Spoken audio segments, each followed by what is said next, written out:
Ngikhathazekile kakhulu. Khona okungahambi kahle.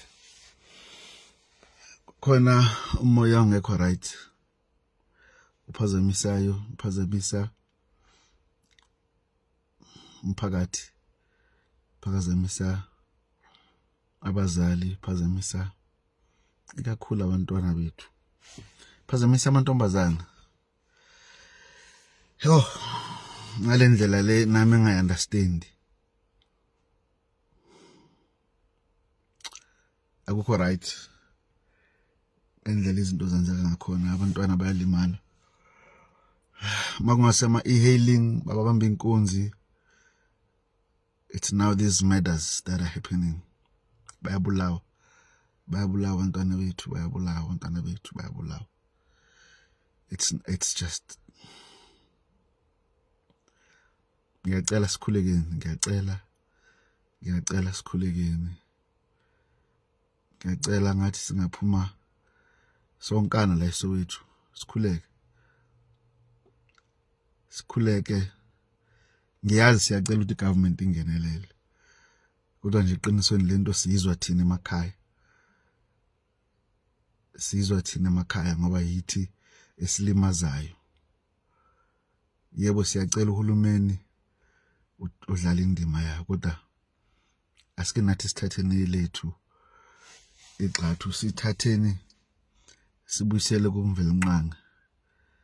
Simcele asikhanyisele, simcele asivikele, avikele abantwana bethu. Kunalomoya omubi ngendlela esimanga osilimazayo. Abantwana bayalinyazwa, bayabulawa ngalendlela engayi-understanding, ngalendlela yangikhathaza. Ngiyacela sikhulekeni. Umhla ka-19 kuzobe kuLwesine ntambama. Just from past 6 o'clock. Sikhulekeni yaxolisa. Sikhulekeni siphumeni namakhandlela ngeyitradi simene amagedini, simene amasangweni ethu, sihlangane emaphakini. Sikhulekeni siphumeni njengomphakathi. Sikhulekeni sizocela uMvelinqangi ukuthi kube uyeke manje othatha indawo yakhe. We cannot afford to allow le moya omubi kangaka lobusathani obenzekalayo emphakathini wethu ukuthi buqhubeke. Sithule nje. Hayi no.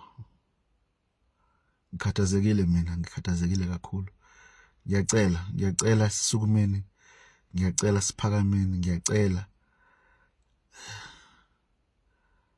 asenze nokuthize.